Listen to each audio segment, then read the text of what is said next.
নমস্কাৰ জিকে আসাম চেনেলটোলৈ আপোনালোক সকলোকে পুনৰবাৰ স্বাগতম জনাইছোঁ। আজি আমি আলোচনা কৰিম টেটৰ 2021ৰ বাবে লেংগুৱেজ আসামিছৰ এলপি আৰু ইউপিৰ বাবে 15টা অতি সম্ভাৱ্য প্ৰশ্ন উত্তৰ আমি আলোচনা কৰিম। আমি পুনে পুনে প্ৰশ্ন নম্বৰ 1 লৈ আহিছোঁ। 1 নম্বৰ প্ৰশ্নত আছে the red river and the blue hill গ্ৰন্থখন কোনে লিখিছিল? উত্তৰ হেম বৰুৱাই। 2 নম্বৰ প্ৰশ্নত আছে সূৰ্য নামৰ তত্ত্ব সমৃদ্ধ গ্ৰন্থখনৰ ৰচক কোন?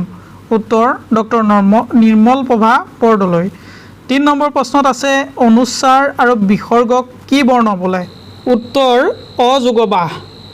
আহিছোঁ আমি 4 নম্বৰ প্ৰশ্নটোলৈ। 4 নম্বৰ প্ৰশ্নত সুধিছে অন্তস্থ ধ্বনিৰ আন এটা নাম হৈছে?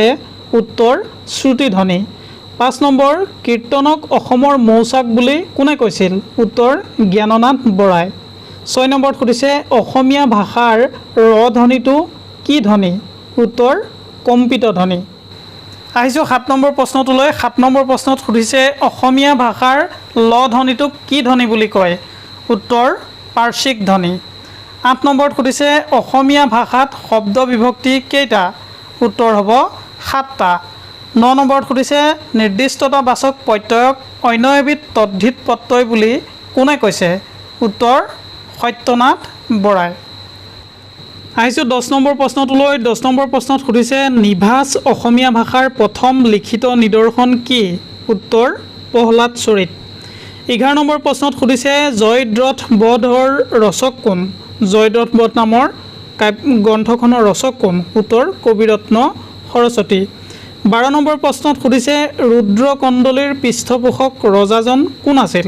উত্তৰ শ্ৰীমন্ত তাম্ৰধ্বজ। আহিছোঁ 13 নম্বৰ প্ৰশ্নটোলৈ। 13 নম্বৰ প্ৰশ্নত সুধিছে সাত্যকী প্ৰৱেশ কাব্যৰ ৰচক কোন? উত্তৰ ৰুদ্ৰকণ্ডলী। 14 নম্বৰত সুধিছে প্ৰথম বীৰ কাব্যৰ ৰচক কোন? উত্তৰ হৰিবৰ বিপ্ৰ।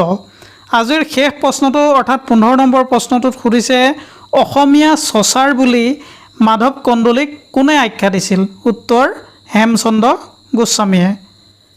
আজিৰ ভিডিঅ'টোত আমি 15টা সম্ভাৱ্য প্ৰশ্ন উত্তৰ আলোচনা কৰিলোঁ। পৰৱৰ্তী ভিডিঅ'ত এই ধৰণৰ সম্ভাৱ্য প্ৰশ্ন উত্তৰ পাই থাকিবৰ বাবে আমাৰ চেনেল যদি জিকে আসাম এতিয়াও ছাবস্ক্ৰাইব কৰি লোৱা নাই অনুগ্ৰহ কৰি আমাৰ চেনেল জিকে আসাম ছাবস্ক্ৰাইব কৰি ল'ব যাতে আমি দিয়া ভিডিঅ' আপুনি প্ৰথমেই চাবলৈ পায়। ধন্যবাদ।